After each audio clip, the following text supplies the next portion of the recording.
성경에 나오는 여러 이야기 가운데 가장 유명한 이야기 중에 하나입니다. 정말 아름다운 이야기이고 신비한 상징으로 가득 차 있는 이야기입니다.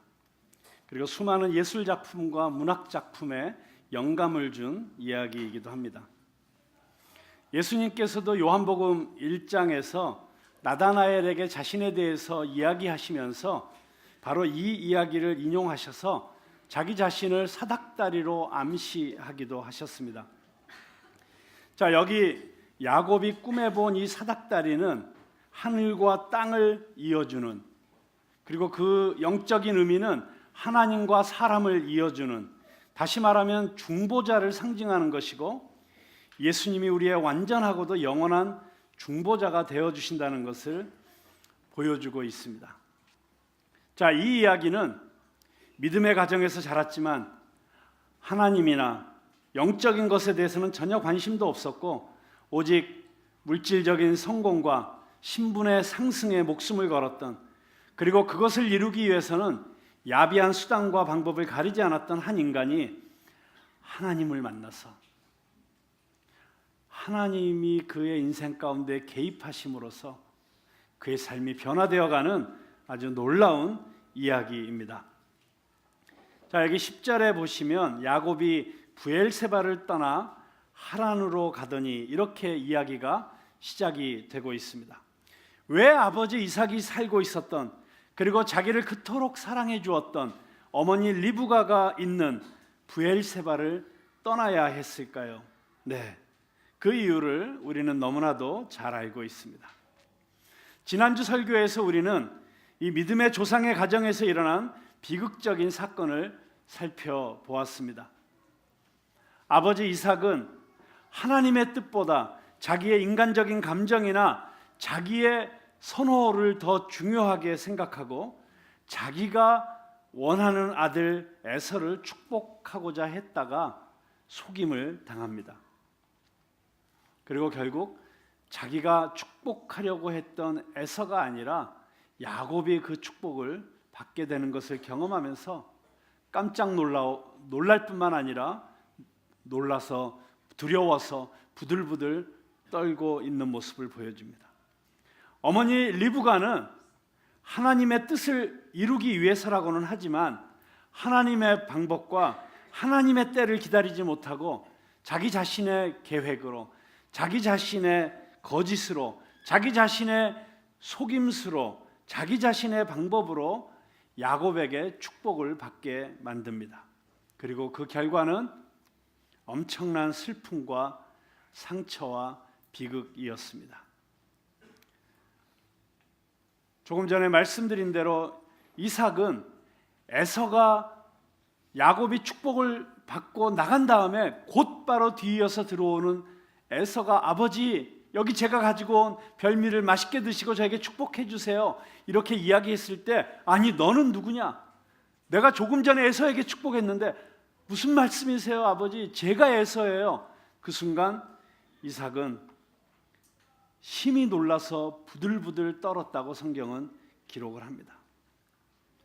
속았다는 것이 화가 나서 부들부들 떤 것이 아니라 하나님 앞에서 두려워한 것입니다. 내 생각, 내 의지, 그것이 아니라 결국에는 당신의 뜻을 이루시는 그 하나님의 어떤 어미하심 앞에 그가 자기 자신의 한계와 연약함을 느꼈을 때 느낄 수밖에 없는 그 어떤 경외감과 두려움 속에서 그는 떨었던 것입니다. 어머니 리브가는 자기가 사랑하는 아들에게 축복을 받게 하는 데 성공했지만 이제 자신의 인간적인 방법, 그리고 자신의 거짓된 행동에 대해서 대가를 치러야만 했습니다. 자기가 사랑하는 아들을 떠나보내야 하는 것입니다. 처음에는 몇 달 정도 있으면 해결될 것이라고 생각했겠죠. 에서의 성격을 너무 잘 알고 있으니까 쟤 저렇게 펄쩍펄쩍 뛰지만 이제 얼마 지나지 않으면 다 잊어버릴 거야, 아마 가볍게 생각했을 것입니다. 그리고 야곱에게 너 외삼촌 라반의 집에 가서 잠시만 있다 오거라, 네가 돌아올 때가 되면 내가 너에게 알려주겠다. 그러나 리브가는 그의 생전에 다시는 야곱의 얼굴을 보지 못하게 됩니다. 그렇게 애지중지하고 그렇게 자신의 모든 것을 다 쏟아서 지키고 보호하고 가장 좋은 것을 주고 싶어 했던 아들이었지만 이제 자기 자신이 그 무엇도 해줄 수 없는, 자기가 그 어떤 것도 줄 수 없는 아주 먼 곳으로 이 아들을 떠나 보내야만 했던 것입니다. 에서는 이 일로 씻을 수 없는 상처를 받았습니다. 그는 짐승처럼 울부짖습니다. 그리고 복수를 맹세합니다. 아버지가 곡할 때가 얼마 남지 않았으니 내가 반드시 너를 죽이리라. 여러분, 누군가를 미워하면서 복수의 칼을 품고 산다는 것이 얼마나 힘든 일인 줄 아십니까? 정말 이 집안이 갈갈이 찢겨졌습니다. 그리고 이제 이 모든 사태의 주인공 야곱은 자기가 원하는 것을 손에 넣었다고 생각한 그 순간 오히려 모든 것을 다 잃게 되었습니다. 그는 집에서 도망쳐야 했습니다. 자기가 속여서 얻어낸 축복의 핵심은 땅을 물려받는 것이었습니다.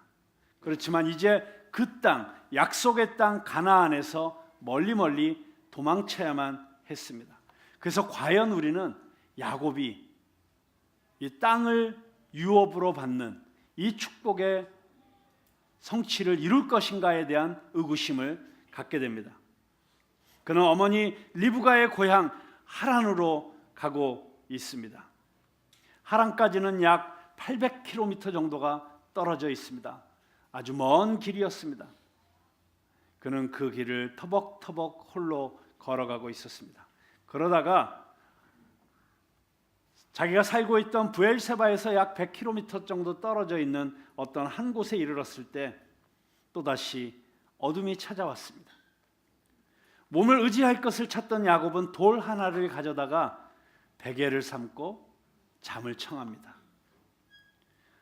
들판에 누워있는 이 모습, 찬 이슬로부터, 새벽 이슬로부터, 밤의 찬 공기로부터 자기를 따뜻하게 지켜줄 수 있는 그 어떤 것도 없는 완전히 노출된 이 상황 가운데서, 그 벌판에서 그는 겨우 돌 하나를 가져다가 베개를 삼고 잠을 청하고 있습니다. 자, 이 들판에 누워있는 이 모습, 자기 자신을 보호하거나 맹수의 위협으로부터 지켜줄 것이 전혀 없는, 너무나도 연약하고 상처받기 쉬운 한 외로운 인생, 이 모습을 보여주고 있습니다. 여러분, 영어 단어 중에 vulnerable이라는 단어가 있습니다. vulnerable하다, 연약한, 상처받기 쉬운 그런 뜻을 가지고 있는 단어인데, 지금 이 야곱의 모습이 가장 vulnerable한 상태라는 것을 알 수 있습니다. 근데 여러분 아십니까? 바로 이 vulnerable한 상태, 이 vulnerability, 이 연약한 상태, 취약한 상태, 상처받기 쉬운 이런 상태가 영적으로 하나님을 경험할 수 있는 아주 좋은 상태라는 것입니다. 좀 쉽게 이야기하면 마음이 가난해진 상태입니다. 마음이 가난한 자는 복이 있나니 천국이 저희 것이며, 마음이 가난해지면 하나님을 만납니다. 내가 의지했던 것이 무너져 내리고 남은 것이 아무것도 없을 때, 그때 하나님 한 분만이 우리 곁에 남습니다. 인간적인 외로움과 두려움과 존재적 불안감과 위기감 가운데 있을 때 인간은 vulnerable해집니다. 연약해지는 것입니다. 상처받기 쉬운 상태가 되는 것입니다. 그리고 바로 그런 상태에서 우리는 아주 자연스럽게 하나님을 향해서 고개를 돌리게 되는 것입니다. 때로 우리 삶 가운데 위기가 찾아올 때가 있습니다. 고통과 고난이 찾아와서 우리를 힘들게 하고 우리 마음을 연약하게 할 때가 있습니다. 지독한 외로움 속에서 고독할 수 있습니다. 그런데 그런 순간들이 찾아오면, 아, 하나님이 지금 나를 만나고 싶어 하시는구나, 나에게 더 가까이 오라고 손짓하고 계시는구나. 나를 향해서 돌아서라고 초청하고 계시는구나. 그렇게 눈치를 채셔야 합니다. 야곱의 생애를 여기까지 살펴보면 그는 하나님에 대한 관심이 전혀 없었습니다. 성경에 보면 그가 기도했다거나 제사를 드렸다거나 이런 기록이 전혀 나타나지 않습니다. 자기 인생의 어떤 중요한 순간에 하나님께 물었다거나 이런 기록도 없습니다. 그런데 그랬던 그의 인생에 결정적인 변화를 가져오는 사건이 지금 일어나고 있습니다. 안락하고 모든 것이 보장되고 자기가 원하는 것은 다 손에 넣을 수 있는 것처럼 보였던 그런 환경에서부터 모든 것을 잃고 도망자 신세가 되었을 때 머나먼 나그네 땅, 아무것도 자기를 지켜줄 수 없는 그 외로운 실존의 한복판에서 놀랍게도 야곱은 지금 하나님을 경험하고 있습니다. 12절에 보면 사닥다리가, 야곱이 꿈을 꿨는데 땅에서부터 하늘에 닿는 사닥다리가 서 있었다고 했습니다. 그리고 그 사닥다리를 통해서 사자들이 오르락 내리락, 하나님의 사자들이 오르락 내리락 하고 있는데 바로 그 사다리 꼭대기 위에 하나님께서 계십니다. 굉장히 신비한 꿈이죠. 근데 야곱이, 하나님께서 이렇게 꿈을 통해서도 구약 성경에 보면 많은 역사를 하시는 것을 볼 수 있습니다. 야곱이 하는 최초의 신앙적인 경험입니다. 처음으로 하나님을 만나는 경험을 지금 하고 있습니다. 근데 여러분, 사실 야곱은 얼마든지 하나님을 만나고 알 수 있는 그런 환경 가운데 있었던 아들입니다. 아버지 이삭과 어머니 리브가를 통해서 얼마나 하나님 이야기를 많이 들었겠습니까? 할아버지 아브라함에게 임하신 하나님, 아브라함을 하란에서 불러내시고 갈대아 우르에서 불러내시고 가나안 땅으로 인도하시고 아브라함에게 여러 가지 다양한 경험들을 통해서 하나님을 경험케 해주셨던 그 이야기들을 얼마나 많이 들었겠습니까? 어쩌면 아버지 이삭을 따라서 제사 드리는 현장에도 있었을 것입니다. 그러나 그 전에는 야곱이 하나님을 만나지 못했습니다. 그리고 바로 이곳에서 야곱은 지금 하나님을 처음으로 만나고 있습니다. 아직 하나님과 개인적이고 인격적인 만남을 경험하시지 못하신 분들이 혹시 이 자리에 계시다면 바로 여러분들에게도 야곱이 경험했던 하나님을 만나는 그 축복이 임하게 되기를 주님의 이름으로 축원합니다. 교회에 나오고 하나님도 믿고 설교도 듣고 성만찬도 하지만 하나님을 만나지 못한 채 그저 그렇게 10년, 20년 동안 신앙생활을 하는 사람, 아니 신앙생활이 아니라 그냥 교회 다니는 사람들이 너무도 많습니다. 우리는 하나님을 믿는 것을 넘어서서 하나님을 만나야 됩니다. 아, 하나님 살아계시지, 나 하나님이 계신다는 것은 믿어, 하나님 날 사랑하실 거야, 이렇게 그냥 믿는 것이 아니라 내가 그 하나님을 실제로 만나야 됩니다. 마치 욥이 내가 지금까지는 하나님에 대해서 들었지만 이제 내 눈으로 하나님을 배움나이다라고 고백할 수 있었던 것 같이, 그러니까 다른 사람이 만난 하나님을, 다른 사람의 이야기를 통해서 하나님을 알게 되고 믿는 것이 아니라 내가 직접 경험하는 하나님, 내가 직접 내 눈으로 확인하는 하나님, 그 하나님과의 만남이 있어야 된다는 것입니다. 자, 그런데 이 야곱의 이야기 가운데서 가장 은혜가 되는 대목은 무엇이냐면 야곱이 하나님을 만나기 위해서 어떤 노력도 한 게 없다는 거예요. 지금 야곱이 하나님 앞에 나간 게 아니에요. 내가 어떻게 해서든지 하나님 만나야겠다고 금식기도 하려고 이 광야에 간 게 아니었습니다. 그는 그냥 자기 인생에 자기의 실수와 자기의 어떤 문제로 인해서 어쩔 수 없이 도망자 신세가 되었고 정말 처량하게 이 벌판에 혼자 덩그러니 남겨진 채 먼 길을 떠나는 나그네 신세가 되어 있었던 것입니다. 그런데 바로 그런 야곱에게 하나님께서 먼저 찾아와 주셨다는 것입니다. 여러분, 그런데 그 전에는 하나님께서 야곱에게 오시지 않았을까요? 아니죠. 하나님께서는 이미 야곱에게 오셨습니다. 그런데 야곱이 교만했기 때문에, 그 속에 욕심이 꽉 차 있었기 때문에, 자기 야망에 눈이 멀어 있었기 때문에 단지 가까이 계시는 하나님, 지금 나를 기다리시는 하나님, 그 하나님을 알아보지 못했을 뿐이었던 것입니다. 마음이 가난하지 않은 사람은 하나님을 몰라봅니다.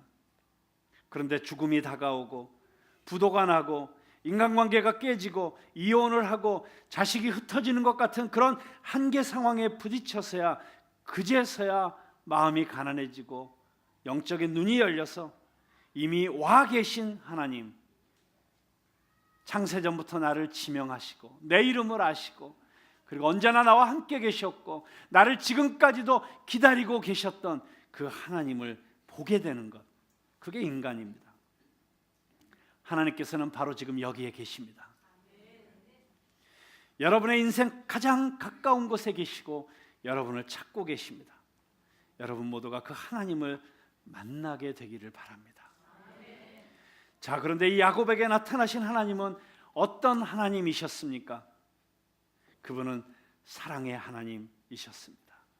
자비의 하나님이셨습니다. 은혜로우신 하나님이셨습니다. 자, 생각해 보세요. 야곱이 이 하나님을 경험했을 때 그에게 아마 가장 먼저 다가왔던 마음은 두려움이었을 것입니다. 죄로 인해 죽을 수밖에 없는 인간, 그 인간이 하나님 앞에 섰을 때 가장 자연스럽게 찾아오는 감정은 두려움일 수밖에 없습니다. 혹시 하나님이 자기를 벌하시지는 않을까? 내가 하나님의 이름을 사기치는 데 써먹고, 눈만 아버지를 속이고 형의 장자권을 가로채고 벌을 받고 저주를 받아야 마땅한 존재가 아닙니까? 그런데 그런 야곱을 하나님께서는 찾아오셔서 그에게 저주를 내리신 것이 아니고, 그를 책망한 것이 아니고, 오히려 그를 축복하고 계십니다. 하나님은 언제나 그렇게 죄인들에게 찾아오십니다.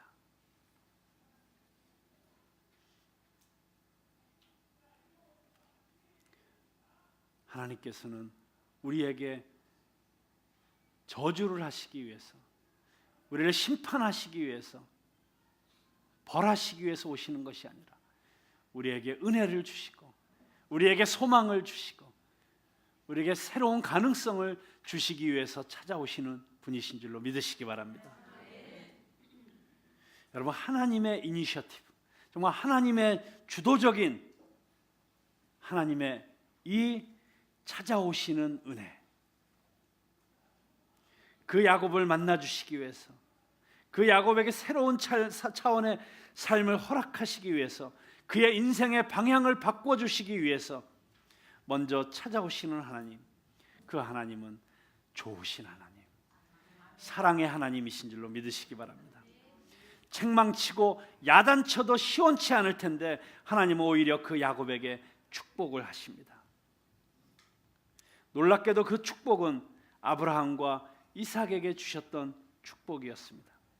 이제 아브라함에게 주셨던, 이삭에게 주셨던 그 축복, 그리고 이삭이 야곱을 축복할 때 다시 이삭의 입을 통해서 야곱에게 주어졌던 그 축복이 이제는 하나님으로부터 직접 야곱에게 주어지고 있습니다. 자, 그 축복의 내용이 무엇입니까? 이 땅을 너에게 주겠다는 것입니다. 내가 지금 밟고 있는 이 땅, 내가 지금 누워있는 이 땅을 너에게 주겠다. 그리고 모든 민족에게 복의 근원이 되게 하겠다. 너로 큰 민족을 이루게 하겠다. 자, 여러분, 이 약속들이 다 누구에게 주어졌던 것이죠? 아브라함에게 주어졌던 것입니다. 그리고 이삭에게 주어졌던 것입니다.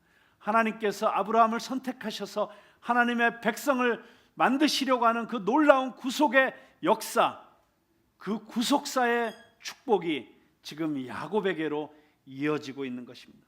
야곱에게 아주 놀라운 새로운 인생의 계기가 지금 전환점이 만들어지고 있습니다.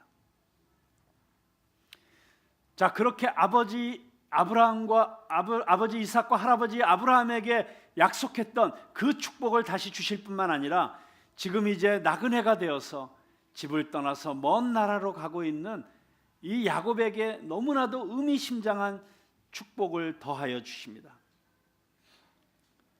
자, 이 야곱에게 주신 축복의 내용을 살펴볼 때 여러분 우리가 염두에 둬야 될 것이 있습니다. 야곱은 이스라엘을 대표합니다. 자, 지금 야곱에게 주어지고 있는 이 축복을 이스라엘 민족의 입장에서 들어보실 수 있기를 바랍니다. 특별히 이스라엘 민족은 그 역사상 여러 차례 포로기를 경험했습니다. 그 나라에서 포로로 끌려가서 먼 나라로 바빌론으로 아시리아로 그렇게 끌려가는 비참한 상황을 경험했습니다. 그렇게 자기 나라에서부터 끌려갈 때, 자기 나라를 떠나게 될 때 그들은 야곱에게 하나님이 주셨던 이 축복의 약속을 기억했을 것입니다. 그리고 실제로 그것은 하나님께서 계속해서 이스라엘 민족에게 주셨던 축복이었습니다. 포로로 끌려가는 이스라엘 민족에게도 하나님께서는 동일한 약속을 계속해서 하고 계셨습니다. 그리고 이 약속의 말씀을 들을 때 우리는 영적 이스라엘된 우리에게 주시는 하나님의 약속이라는 관점에서 이것을 받아들여야 됩니다. 자, 그런 시각을 가지고 하나님이 지금 야곱에게 뭐라고 약속하시는지 한번 보겠습니다. 첫째, 내가 너와 함께 할 것이다. 여러분, 이것은 하나님께서 우리에게 주시는 가장 놀라운 축복입니다. 하나님이 우리와 함께 하신다는 이 축복보다 더 큰 축복이 어디 있습니까? 내가 너와 함께 할 것이다. 하나님께서 야곱에게 이렇게 축복하셨을 뿐만 아니라 그 뒤로 계속해서 이사야 선지자를 통해서 그 이후 수많은 선지자들을 통해서 내가 너와 함께 할 것이다. 내가 불 가운데로 지날 때도 내가 너와 함께 할 것이고 내가 물 가운데로 지날 때도 내가 너와 함께 할 것이다. 내가 어디로 가든지 내가 너와 함께 할 것이다. 여러분, 하나님이 우리와 함께 하신다면, 하나님이 우리와 함께 하신다면 이 세상 그 어떤 것도 우리를 해칠 수 없습니다. 이 세상 그 어떤 것도 우리를 넘어뜨릴 수 없습니다. 아니, 넘어졌다가도 우리는 반드시 일어나게 될 것입니다. 어떠한 상황 가운데서도 우리는 하나님이 우리와 함께 계시기 때문에 용기를 가지고 두려워하지 않고 담대하게 나아갈 수 있게 될 것입니다. 그리고 우리와 함께 하시겠다는, 내가 너와 함께 하시겠다는 이 약속을 이루어 주시기 위해서, 영원히 우리와 함께 하시기 위해서 하나님께서는 인간의 몸을 입고 이 땅에 오셔서 임마누엘이 되어주셨습니다. 임마누엘의 뜻은 하나님이 우리와 함께 하신다는 것입니다.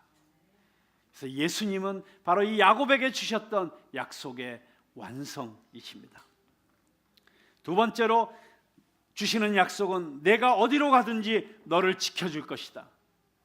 이 땅에서만이 아니라 내가 어느 나라로 가든지 어느 곳에 있든지 나는 전능하신 하나님이고 무소부재한 하나님이시기 때문에 나는 너를 지켜줄 수 있다. 시편 121편에 있는 말씀처럼 낮에 해가 너를 상치 못하고 밤의 달이 너를 해치 못하도록 내가 너를 지켜줄 것이고 너의 출입을 내가 이제로부터 영원까지 지켜줄 것이다. 여러분, 함께 하시는 하나님은 우리를 지켜주시는 하나님이십니다. 우리의 목자가 되어주시는 하나님. 그래서 우리의 목자가 되어주시는 그 하나님께서 우리에게 오셔서 영원한 목자 예수 그리스도의 모습으로 이 땅에 오셨습니다. 그리고 세 번째로 주시는 약속은 너로 이 땅으로 돌아오게 할 것이다.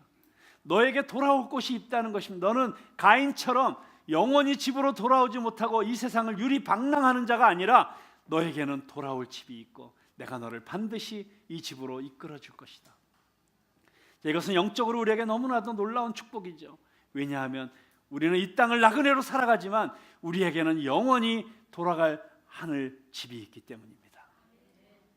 내가 너와 함께 할 것이다. 내가 어디로 가든지 너를 지켜줄 것이다. 이 땅으로 돌아오게 할 것이다. 여러분, 이 축복이 지금 여러분에게 임하시고 계시는 줄로 믿으시기 바랍니다. 우리 하나님은 이런 하나님이십니다. 우리를 축복하시는 하나님, 우리와 영원히 함께 계시는 하나님, 우리를 지켜주시는 하나님. 그 어떤 사단의 공격도, 그 어떤 어두움 세력의 공격도 결코 여러분을 상하게 하지 못할 것입니다.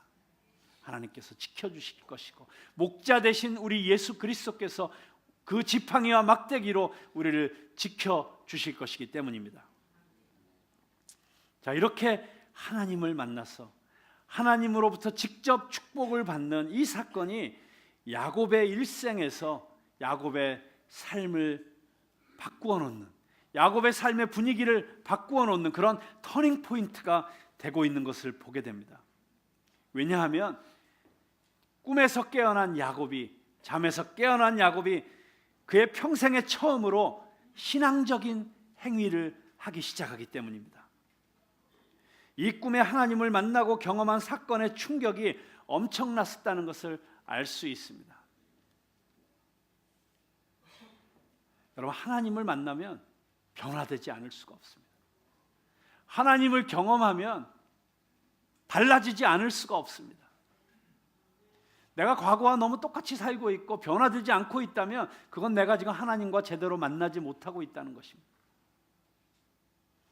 자, 야곱의 변화를 한번 살펴보겠습니다. 18절에 보면 야곱이 아침에 일찍이 일어나. 야곱이 아침에 일찍이 일어납니다. 기다릴 수가 없습니다. 지금 그 꿈속에서 경험한 하나님의 신비, 하나님을 경험한 그 놀라움, 경이, 이게 너무나도 그의 가슴을 사로잡고 있었기 때문에 그는 기다릴 수가 없었어요. 아침에 일찍 일어났습니다. 그래서 어떻게 합니까? 뭘 합니까? 자기가 베개로 베고 잤던 그 돌을 기둥으로 세우고 그 위에 기름을 붓고, 자, 지금 뭘 하고 있는 것입니까? 제단을 쌓고 있는 것입니다. 그리고 그 제단 위에 기름을 붓는 걸 통해서 제사를 드리고 있는 것입니다. 다시 말하면 예배를 드리고 있는 것이죠. 여러분, 하나님을 만나면, 하나님을 경험하면 우리 안에는 하나님을 예배하고 싶은 그런 감동과 그런 충동이 일어나지 않을 수가 없습니다.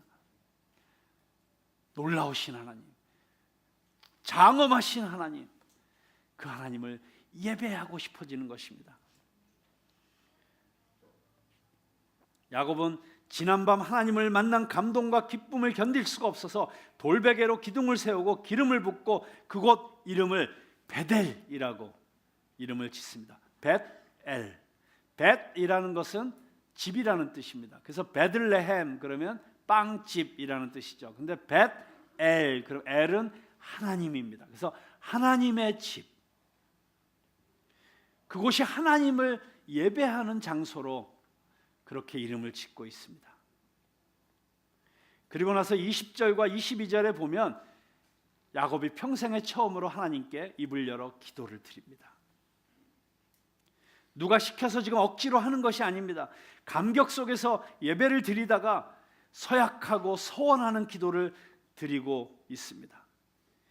여러분, 우리가 진정으로 하나님 앞에 예배를 드리고 하나님을 경험하게 되면 자연스럽게 우리 마음 가운데서는 정말 하나님을 위해서 살고 싶은, 하나님과 더 좋은 관계를 맺고 싶은, 그리고 하나님의 나라를 위해서 내 삶을 드리고 싶은 그런 감동과 그런 결단이 일어나게 되는 것입니다.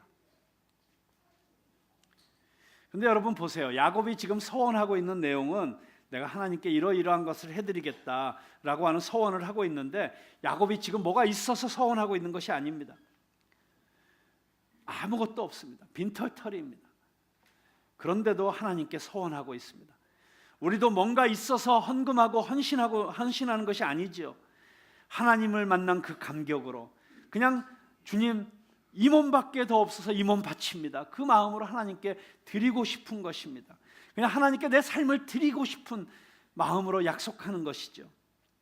내가 한 것이 아무것도 없는데, 아니 망할 짓밖에 한 게 없는데 그런 나를 찾아와 주시고 만나 주시고 축복해 주셨다는 이 사실 앞에서 야곱은 지금 소원 기도를 하고 있는 것입니다. 여기서 야곱의 아주 굉장히 중요한 변화 한 가지를 보게 됩니다. 그것은 무엇이냐면 야곱이 지금 하나님 앞에 11조를 드리겠다고 소원을 하고 있습니다. 자, 놀랍지 않습니까? 야곱은 지금까지 언제든지 움켜쥐는 사람이었습니다. 네 것도 내 것, 내 것도 내 것. 그게 야곱의 인생관이었습니다. 모든 것이 나를 위해서. 그런데 그런 야곱이 처음으로 내놓겠다는 약속을 하고 있는 것입니다. 하나님께 드리겠다는 약속을 하고 있는 것입니다. 더군다나 그가 11조를 드리겠다고 했습니다. 그래도 아버지로부터 할아버지로부터 주워 들은 것이 있었던 것 같습니다. 그래서 즉각적으로 나오는 약속이 하나님, 제가 11조 드릴게요. 자, 여기 보면 야곱의 물질관도 지금 변하고 있는 것을 보게 됩니다. 자, 물질은 하나님께서 주신 것이라는 표현이 11조입니다. 야곱은 지금 모든 것을 다 잃었습니다. 그래서 빈손으로 떠나는 이 내가 무엇인가 얻게 된다면 그것은 하나님께서 주시는 것이구나. 그래서 나에게 주시는 이 모든 것이, 앞으로 내가 갖게 될 모든 것이 하나님이 주시는 것이기 때문에 그 10분의 1을 하나님 앞에 드림으로써 이 모든 축복이 하나님으로부터 온 것입니다. 내 소유는 다 하나님의 것입니다. 내 인생의 주인은 하나님이십니다. 이것을 표현하는 의미로 자기의 신앙을 고백하는 것이 11조 아닙니까? 여러분, 야곱이 달라지고 있는 모습이 보이십니까? 그 매끈매끈한 인간 이쉬 할라크, 그 매끈매끈한 인간 이쉬 할라크가 이쉬탐, 온전한 인간, 흠없는 인간으로 변할 가능성이 지금 보이는 것 같지 않습니까? 틀림없이 방향 전환은 했습니다. 여러분, 하나님을 만나면 우리는 우리의 삶의 방향이 바뀌게 되죠. 그게 회개 아닙니까? 돌아서는 것, 방향을 바꾸는 것. 세상을 향해서 가던 내가 하나님을 향해서 180도 방향을 바꾸는 것, 그게 회개지요. 자, 회심이 일어나고 회개가 일어났지만, 그러나 그 한 번의 회심이, 한 번의 방향 전환이 우리의 신앙생활을 완성시켜 줄 수 있는 것은 아닙니다. 그것은 단지 방향이 바뀌었다는 것이죠. 여전히 나의 과거의 습관이 남아 있습니다. 여전히 나의 인간적인 기질은 그대로 있습니다. 이제 방향 전환을 해서 하나님을 향해서 조금씩 걸어가면서 내가 점점 더 예수님을 닮은 모습, 내가 점점 더 하나님이 원하시는, 하나님이 기뻐하시는 인격과 성품으로 변화되어져 가는 것, 그것을 우리는 성화라고 합니다. 야곱은 이제 그 성화의 첫 발자국을 떼어 놓았을 뿐입니다. 하나님을 향해서 방향 전환을 했지만, 지금 이 야곱의 기도를 자세히 살펴보면 야곱은 여전히 잔머리에 대가라는 것을 알 수 있습니다. 여전히 물질적이라는 것을 알 수 있습니다. 하나님에 대해서도 여전히 조건적이라는 것을 알 수 있습니다. 그걸 어떻게 알 수 있습니까? 여러분, 야곱의 기도를 한번 잘 살펴보도록 하겠습니다. 여기 20절부터 한번 같이 읽어보면서, 자, 야곱의 이 기도가, 야곱이 평생에 처음 드리는 이 기도가 어떤 기도인지를 한번 여러분 자세히 살펴보면서 같이 읽어보겠습니다. 시작. 야곱이 서원하여 이르되 하나님이 나와 함께 계셔서 내가 가는 이 길에서 나를 지키시고 먹을 떡과 입을 옷을 주시어 내가 평안히 아버지 집으로 돌아가게 하시오면 여호와께서 내가 기둥으로 세운 이 돌이 하나님의 집이 될 것이요 하나님께서 내게 주신 모든 것에서 10분의 1을 내가 반드시 하나님께 드리겠나이다 하였더라. 자, 이 기도 느낌이 어떠세요? 어떤 기도 같으세요? 자, 제가 조금 잘 분석해서 말씀드릴게요. 자, 야곱이 이제 하나님으로부터 음성을 듣습니다. 내가 너를 축복할 것이다. 내가 이러이러한 축복을 할 것이다. 그리고 내가 너의 하나님이 될 것이다. 그런데 그때 야곱이 일어나서 서원 기도를 하면서 하나님이 자기에게 주셨던 그 축복 가운데 중요한, 정말 영적이고 신앙적인 의미가 있는 내용들은 싹 빼버리고, 그리고 딱 한 가지만 붙잡습니다. 뭐예요? 나와 함께 계셔서 내가 가는 이 길에서 나를 지키시고 나에게 먹을 떡과 나에게 입을 옷을 주시어 여러분, 계속 내가 반복되고 있는 것을 보게 됩니다. 그의 중심이 정말 내가 어떻게 되느냐가 중요한 것이에요. 하나님이 주시는 축복은 너를 통해서 내가 이스라엘이라는 민족을 만들어서 이 민족을 통해서 내가 세계 열방을 축복하겠다라고 하는 놀라운 선교적인 이런 축복의 메시지가 주어지고 있는데, 그건 관심이 없어요. 그냥 내가 안전하게, 그리고 내가 먹을 것, 내가 입을 것이 주어지면, 얼마나 이게 물질 중심적이고 자기 개인의 안녕에만 집중하고 있는 모습입니까? 그리고 15절에 보면 하나님께서 뭐라고 축복을 주셨냐면, 내가 너를 이 땅으로 돌아오게 할 것이다. 너를 이끌어 이 땅으로 돌아오게 할 것이다. 여러분, 이 성경의 이 땅, 특별히 이 창세기에 있어서 이 땅의 개념은 굉장히 영적인 의미를 가지고 있습니다. 그리고 아브라함에게 주신 땅, 이삭에게 주신 땅, 야곱에게 주신 땅, 이 땅을 통해서 하나님은 어떤 영적인 구속사의 역사를 이루어 가시는 상징으로 땅을 주시는 거거든요. 그런데 이 축복을 야곱이 자기의 서원 기도 가운데 뭐로 살짝 바꿔놓냐면, 나로 이 땅에 돌아오게 하시면 라고 기도하는 게 아니라 나로 아버지의 집에 돌아오게 하시면 이라고 살짝 바꿔놓아요. 그거는 어떤 의미가 있냐면, 이 땅이 상징하는 믿음의 유산, 선교적 사명, 이런 데는 관심이 없고 아버지 집의 부동산, 그리고 나의 장자로서의 내가 뺏은 권리, 여기에만 관심이 있다는 것을 보여주고 있습니다. 게다가 이 기도의 전체적인 분위기를 보세요. 하나님이 나와 함께 계셔서 내가 가는 이 길에서 나를 지키시고 먹을 떡과 입을 옷을 주시어 내가 평안히 아버지 집으로 돌아오게 하시오면, 하나님이 나한테 요거 해주시면 그 다음에 뭐예요? 그러면 내가 하나님은 하나님이라고 인정해 드릴게요. 뭐라 그래요? 하나님이 나의 하나님이 되실 것이요, 그랬잖아요. 그리고 두 번째는 뭐예요? 내가 기둥으로 세운 이 돌이 하나님의 집이 될 것이요, 성전 건축하겠다는 거 아닙니까? 그 다음에는 뭐예요? 11조 하겠다는 거. 하나님, 저 축복해 주시면, 저 지켜주시면, 저에게 먹을 것을 충분히 주시면, 제가 입을 걸 주시면, 저의 삶의 안락을 보장해 주시면, 안전을 보장해 주시면, 그러면 내가 하나님을 하나님으로 인정할게요. 하나님께 예배도 드릴게요. 하나님께 11조도 할게요. 그럼 얼마나 조건적입니까? 자, 여러분 보시기에 이거 기도 맞습니까? 이게 하나님께 드리는 기도입니까? 아니면 하나님과 지금 또 협상을 하고 있는 겁니까? 이 바게인을 하고 있는 것 같지 않습니까? 너무나 얄팍하고 너무나 기복적이고 조건적인 기도 아닙니까? 여러분, 누가 이 푸른나무 교회 이 대표 기도 시간에 누군가가 나와서 기도를 하면서 하나님, 우리 교회를 위해서 이거 해주시면 우리가 하나님 계속 예배하고 하나님 잘 섬길게요, 뭐 이런 식으로 기도하면 들으시는 여러분들이 충격받으실 거예요. 자, 그런데 놀라운 것은요, 이런 수준의 기도를 드리는 야곱을 하나님께서 있는 모습 그대로 받아주시고 계신다는 것입니다. 너 어떻게 이런 수준의 기도밖에 못 드리냐? 내가 지금 너에게 이런 놀라운 축복을 하고 있는데 너의 영적인 수준이 이거밖에 안 되느냐고 하나님께서 야단치시고 계시는 것이 아니라 그냥 그 수준 그대로를 받아주세요. 그리고 그 상태에서부터 출발하세요. 그리고 야곱을 변화시켜 가십니다. 우리가 이 창세기를 계속 공부하다 보면 야곱이 그 뒤로 몇 번 더 기도를 합니다. 야곱의 기도가 몇 번 더 등장해요.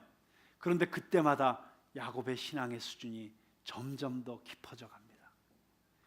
여러분, 사람이 기도를 하지만 그 기도가 사람을 만든다는 이야기가 있죠. 우리는 우리가 기도하는 수준만큼 살아가는 존재들이에요. 그러니까 지금은 야곱이 이 정도 수준밖에 안 되는 인간이에요. 그런데 야곱의 기도의 변화를 보면 야곱이 어떻게 변화되어 가고 있는지, 그의 인격이, 그의 신앙이 어떻게 성장하고 있는지를 볼 수 있는 참 재미있는 기록들이라고 할 수 있습니다. 그래서 여러분, 우리도 기도할 때 정말 우리에게 중요한 것은 무엇이냐면 정직한 기도를 하는 거예요. 그냥 내 수준에 맞게 나의 있는 모습 그대로 하나님 앞에 기도하는 것입니다. 너무 유치한 것 같아서, 너무 수준이 낮은 것 같아서 내가 이런 기도를 드려도 될까? 지금 내가 정말 드리고 싶은 기도는 이런 기도인데 내가 이 정도 수준의 기도를 드리면 혹시 하나님이 너무 유치하다고 야단치지는 않으실까? 그러면서 누군가 기도하는 걸 볼 때 너무 영적으로 깊이가 있고 정말 은혜가 되는 기도를 하는 걸 보면 나도 저렇게 기도를 해야 되는 것 아닐까? 맞습니다. 그렇게 기도해야죠. 그 수준까지 가야 되죠. 그런데 지금 내 마음의 정직한 표현이 아닌 그냥 무엇인가를 흉내내서 하는 기도는 오히려 의미가 없다는 것입니다. 차라리 지금 내 생각 그대로, 내 모습 그대로 하나님 앞에 정직하게 나를 오픈하고, 하나님, 저 지금 이런 상태예요, 이런 모습이에요. 그래서 하나님, 저 이러이러한 것을 하나님께 기도하고 싶어요. 라고 하나님 앞에 나아가게 되면 하나님께서는 그 모습 그대로 우리를 받아주시고 거기에서부터 출발하셔서 우리의 손을 붙잡으시고 이끄셔서 한 걸음 한 걸음 우리를 영적 성장의 길로 인도하신다고 하는 것입니다. 중요한 것은 하나님께서 여러분을 만지실 수 있도록, 하나님께서 여러분을 이끄실 수 있도록 그분에게 자신을 개방하는 것입니다. 내 마음을 그분을 향해서 여는 것입니다.